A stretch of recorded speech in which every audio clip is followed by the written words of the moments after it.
الحمد لله وكفى والصلاة والسلام على سيد الأنبياء والمرسلين أما بعد فأعوذ بالله من الشيطان الرجيم بسم الله الرحمن الرحيم قال الله سبحانه وتعالى في القرآن المجيد والفرقان الحميد يا أيها الذين آمنوا لا يسخر قوم من قوم عسى أن يكونوا خيرا منهم ولا نساء من نساء عسى أن يكن خيرا منهن صدق الله العظيم اللهم صل على محمد وعلى آل محمد كما صليت على إبراهيم وعلى آل إبراهيم إنك حميد مجيد اللهم بارك على محمد وعلى آل محمد كما باركت على إبراهيم وعلى آل إبراهيم إنك حميد مجيد رب اشرح لي صدري ويسر لي أمري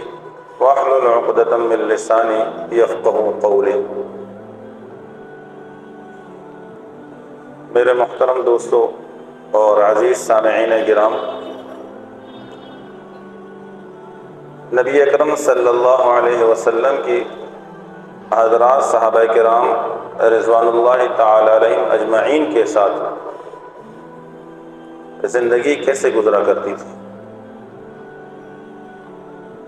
آپ علیہ الصلوۃ والسلام اور صحابہ رضوان اللہ تعالی علیہم اجمعین آپس میں کتنا بے تکلف تھے. نبی اکرم صلی اللہ علیہ وسلم کی سیرت کا ایک پہلو یہ بھی ہے. آج ہم بھی آپس میں ہمارا اٹھنا بیٹھنا ہوتا ہے تو کیا سنجیدگی تھی اور کتنا اللہ کے رسول صلی اللہ علیہ وسلم مزاح فرمایا کرتے تھے اور شریعت میں اس کی کیا گنجائش ہے. اس مسئلے کو سمجھیے گا. صحابہ کرام رضوان اللہ تعالی علیہم اجمعین نبی اکرم صلی اللہ علیہ وسلم کی مجلس میں جب ہوا کرتے تھے تو انتہائی سنجیدہ ہوا کرتے تھے، متانت کے ساتھ بیٹھتے تھے. روایت میں آتا ہے صحابہ اس طرح بیٹھتے تھے کہ جیسے ان کے سروں کے اوپر پرندے ہیں، بالکل سنجیدہ بیٹھتے تھے. اور یہی سنجیدگی مومن کی اصل صفت ہے. مومن سنجیدہ ہوتا ہے، مومن باوقار ہوتا ہے. یہ ہر وقت ہنستا اور کھلکھلاتا نہیں رہتا. اس کی طبیعت کے اندر سنجیدگی رہتی ہے، اس کی طبیعت کے اندر وقار ہوتا ہے، اس کی طبیعت کے اندر متانت ہوتی ہے. لیکن میرے دوستو، ہر وقت بھی سنجیدگی یا ہر وقت اس طرح سے رہنا کہ سامنے والے کو دیکھ کر یوں محسوس ہے کہ شاید ہر وقت غصے میں بھرا ہوا ہے، یہ بھی درست نہیں ہے. سنجیدگی بھی ہو لیکن ساتھ ساتھ اللہ کے رسول صلی اللہ علیہ وسلم مزاح بھی فرماتے تھے. وہ مزاح کیسا ہوتا تھا؟ آج ہمارے ہاں بھی مزاح ہوتا ہے. وہ مزاح نہیں، در حقیقت میں مذاق ہوتا ہے. فرق کیا ہے اس کو سمجھیں گے. آپ علیہ الصلوۃ والسلام جو صحابہ سے مزاح فرمایا کرتے تھے، نبی اکرم صلی اللہ علیہ وسلم خوش طبعی فرمایا کرتے تھے. یہ خوش طبعی ایک دوسرے کے لیے ہونی چاہیے، لیکن کس حد تک نبی اکرم صلی اللہ علیہ وسلم کی خوش طبعی کیسی تھی؟ پیارے پیغمبر صلی اللہ علیہ وسلم اپنے اصحاب کو کیسے خوش فرمایا کرتے تھے؟ میرے دوستو، یہ سیرت کا یہ بھی پہلو ہے، یہ بھی پہلو ہے. آج ہم اس کو نہیں سوچتے. نبی اکرم صلی اللہ علیہ وسلم مزاح کے اندر بھی آپ نے ارشاد فرمایا، میں نے مزاح کے اندر بھی کبھی بھی جھوٹ نہیں کہا. جب بھی کسی سے مزاح کیا ہے حق اور سچ کا ہے، سچی بات پر مزاح کیا. آج ہمارے ہاں کیا ہوتا ہے؟ ہم جھوٹ بول دیتے. نبی اکرم صلی اللہ علیہ وسلم کے ہاں جھوٹ نہیں تھا. آپ اگر کسی سے مزاح بھی فرما رہے ہیں، وہ مزاح کے اندر بھی سچ ہوا کرتا تھا، حق ہوا کرتا تھا. حضرت انس رضی اللہ تعالیٰ عنہ فرماتے ہیں، میرے بھائی انہوں نے وہ نبی اکرم صلی اللہ علیہ وسلم کی مجلس میں آئے. پیارے پیغمبر صلی اللہ علیہ وسلم نے ان سے فرمایا، یا ابا عمیر ما فعل نغیر، تمہارے نغیر کا کیا حال ہے؟ نغیر بلبل ایک پرندہ تھا. انس فرماتے ہیں ان کا یہ پرندہ مر گیا تھا. بہت لگاؤ تھا. آپ اندازہ کیجئے سنجیدگی کے باوجود نبی اکرم صلی اللہ علیہ وسلم ایک صحابی کی دل کس طرح سے خوش فرما رہے ہیں، خوش طبعی کر رہے ہیں. اس کے پرندے کا پوچھ رہے ہیں، چھوٹے کی بھی کس طرح سے نبی اکرم صلی اللہ علیہ وسلم نے دلجوئی فرمائی. اس پرندے کا کیا حال ہے؟ پرندے کا کیا حال ہے. اسی طرح سے ایک روایت میں آتا ہے ایک شخص آئے, انہوں نے نبی اکرم صلی اللہ علیہ وسلم سے سواری کے لیے اونٹ مانگا. آپ علیہ السلام نے ارشاد فرمایا ہم آپ کو بچہ دیں گے. اونٹ کیا؟ اونٹنی کا بچہ دیں گے. فرمایا اللہ کے رسول میں اونٹنی کے بچے کا کیا کروں گا, مجھے تو سواری کے لیے چاہیے, سواری کے لیے چاہیے. پھر اللہ کے رسول صلی اللہ علیہ وسلم نے ارشاد فرمایا ہر اونٹ کیا ہے؟ اونٹنی کا بچہ ہی تو ہے. یعنی مزاح بھی فرمایا اللہ کے رسول صلی اللہ علیہ وسلم نے, لیکن ساتھ ساتھ کیا تھا؟ سچ بات تھی, سچ بات تھی, جھوٹ نہیں تھی. نبی اکرم صلی اللہ علیہ وسلم نے ایک مرتبہ حضرت انس رضی اللہ تعالیٰ عنہ سے کیا فرمایا؟ حضرت انس فرماتے ہیں آپ صلی اللہ علیہ وسلم نے مجھے فرمایا دو کان والے خوش طبعی تھی نا آپ علیہ السلام, صحابہ کو ہر ایک کے 2 کان ہوتے, سچی بات ہے. اس طرح سے اللہ کے رسول صلی اللہ علیہ وسلم مزاح فرمایا. ایک بوڑھی عورت ہے, ایک بوڑھی عورت,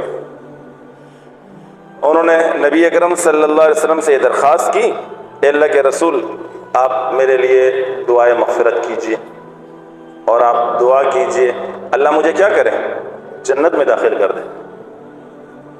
آپ نے ارشاد فرمایا بوڑھی جنت میں نہیں جائے گی. بوڑھی کیا ہوگی؟ جنت میں نہیں جائے گی. جب وہ واپس جانے لگی اللہ کے رسول صلی اللہ علیہ وسلم نے کسی خبر دینے والے کو بھیجا, انہوں نے انہیں جا کر یہ بتاؤ جنت میں کوئی بوڑھا نہیں ہوگا, سب جوان ہوں گے.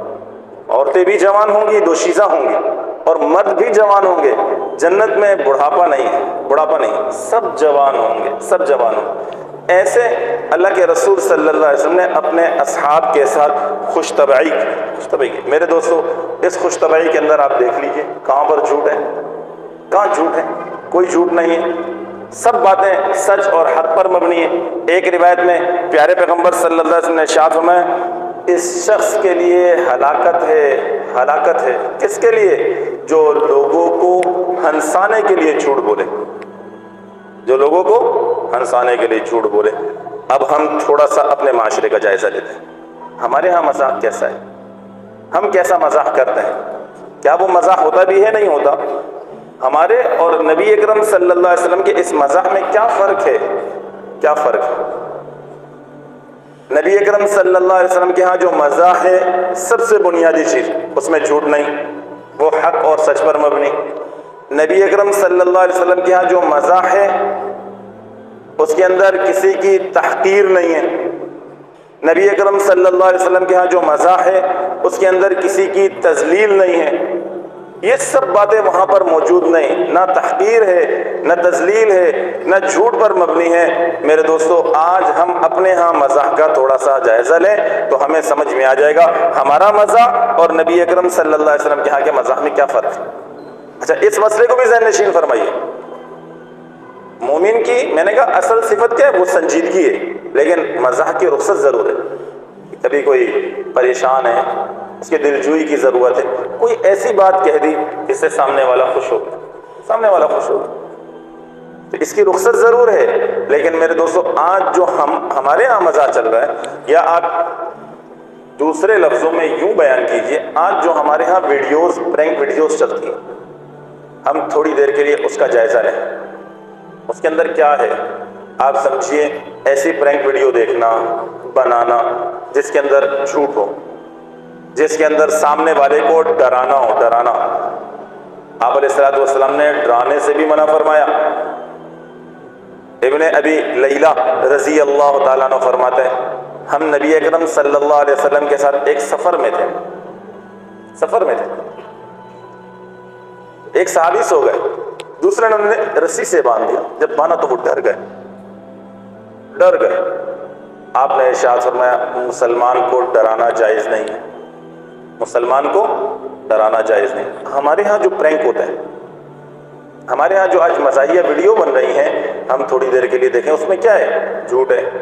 اس میں کیا ہے؟ سامنے والے کو ڈرانا ہے. اس کے اندر کیا ہے؟ سامنے والے کی تحقیر ہے. اس میں کیا ہے؟ سامنے والے کی تذلیل ہے.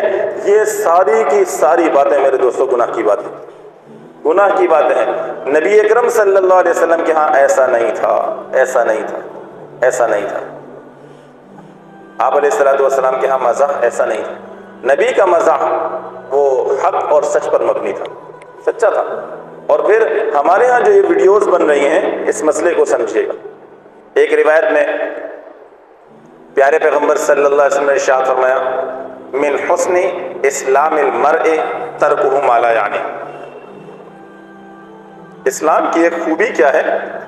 وہ لا یعنی باتیں، فضول کام فضول بات دونوں کو چھوڑ دیتا ہے۔ مسلمان کیا ہوتا ہے؟ نہ فضول بات کرنے والا ہوتا ہے اور نہ فضول کام کرنے والا ہوتا ہے۔ اسلام کی خوبی ہے، خوبی۔ اور ہم ان چیزوں میں دیکھیں، یہ فضولیات میں ہاں کبھی ایسا معاملہ ہے کوئی ساتھی پریشان ہے، اسے ہنسانے کے لیے ایسی بات کی تاکہ اس کا دل خوش ہو جائے، لیکن اس کے اندر یہ سامنے ساری شرائط موجود ہوں، جھوٹ نہیں ہو، تحقیر نہیں ہو، تذلیل نہیں ہو، غیبت نہیں ہو، یہ ساری چیزوں سے احتیاط کرتے ہوئے خلاصہ یہ غرض یہ کہ اس میں کسی بھی قسم کا گناہ موجود نہ ہو، کسی بھی قسم کا گناہ موجود نہ ہو۔ ہاں اس کے علاوہ اگر کوئی کسی کی دلجوئی کر لیتا ہے، خوش طبعی کر لیتا ہے، تو شریعت نے اس کی رخصت دی ہے۔ نبی اکرم صلی اللہ علیہ وسلم نے خود اپنے اصحاب کے ساتھ ایسا معاملہ کیا، صحابہ کو ہنسایا، لیکن ہر وقت ہنستے رہنا، ہر وقت کھلکھلاتے رہنا میرے دوستو اس کی بھی اجازت نہیں۔ اللہ تبارک و تعالی نے قرآن مقدس میں ارشاد فرمایا، فَلْيَضْحَكُوا قَلِيلًا وَلْيَبْكُوا كَثِيرًا، تھوڑا بہت ہنس لیا کرو، زیادہ رویا کرو، زیادہ رویا کرو۔ ایک روایت میں پیارے پیغمبر صلی اللہ علیہ وسلم نے ارشاد فرمایا، یہ ہنسنا کھلکھلانا، ہر وقت ہنستے رہنا، کہ مار مار کے ہنس رہا ہے، آپ نے ارشاد فرمایا یہ دل کو مردہ کر دیتا ہے، دل مردہ ہو جاتا ہے، دل مردہ ہو جاتا ہے۔ اور جب دل مردہ ہو جاتا ہے پھر کیا ہوتا ہے میرے دوستو؟ جب دل مردہ ہو جاتا ہے اب دین کی باتیں اچھی نہیں لگتی ہیں، اب نیک لوگوں کی مجالس اچھی نہیں لگتی، اب وعظ و نصیحت کی بات اچھی نہیں لگتی، اب نماز میں جی نہیں لگتا ہے، اب قرآن کی تلاوت کرنے کو جی نہیں کر رہا ہوتا، اس لیے کہ دل مردہ ہو چکا ہے، دل مردہ ہو چکا ہے۔ کثرت سے روئے انسان، کثرت سے روئے۔ کبھی ایسا معاملہ ہو گیا، پھر اس کے اندر اس مسئلے کو بھی سمجھیے گا، مزاح کی گنجائش کے ساتھ ساتھ اپنے مراتب اور مقام کو بھی انسان سمجھے۔ ایک چھوٹا بچہ اپنے سے بڑے کے ساتھ مزاح کر رہا ہے، اس کا بھی خیال کرے، عمر کا خیال کرے، مرتبے اور مقام کا خیال کرتے ہوئے اب کسی کے ساتھ کوئی ایسا مزاح کرنا کہ جس کے اندر گناہ بھی نہ ہو اور عمر کا لحاظ بھی ہو، تو میرے دوستو شریعت نے اس کی گنجائش دی ہے۔ رخصت ضرور ہے کہ انسان رخصت کے درجے میں اس پر عمل کر لے۔ ہاں ہر وقت اپنے ساتھیوں کے ساتھ ایسا رہنا، اپنے گھر والوں کے ساتھ ایسا رہنا، اپنے رشتہ داروں کے ساتھ ایسا رہنا کہ اس کے چہرے کے اوپر 12 بجا ہوا ہے، ہر وقت غصے کے عالم میں، کوئی بات کرنے کو، اگر کوئی بات کرنا چاہے تو اسے کاٹنے کو دوڑتا ہے، لڑنے کو دوڑتا ہے۔ میرے دوستو یہ شریعت کا مزاج نہیں ہے، یہ شریعت کا مزاج حسن اخلاق، نرم مزاجی، خوش طبعی، یہ اللہ پاک نے ساری چیزیں اسی لیے تو معاشرے میں جینا بندہ سیکھے، معاشرے میں جینا سیکھے، معاشرتی زندگی کو سمجھے، معاشرے میں ایک فرد واحد بن کر نہ زندگی گزارے کہ اس کی اپنی طبیعت ہے، اس طبیعت کے مطابق زندگی گزار رہا ہے۔ نبی اکرم صلی اللہ علیہ وسلم کی سیرت کو پڑھے، اس سیرت کے اندر جو چیزیں موجود ہیں اس کو اپنی زندگی میں لے کر کے آ جائے۔ اللہ تبارک و تعالی ہم سب کو سمجھنے عمل کرنے کی توفیق عطا فرمائے۔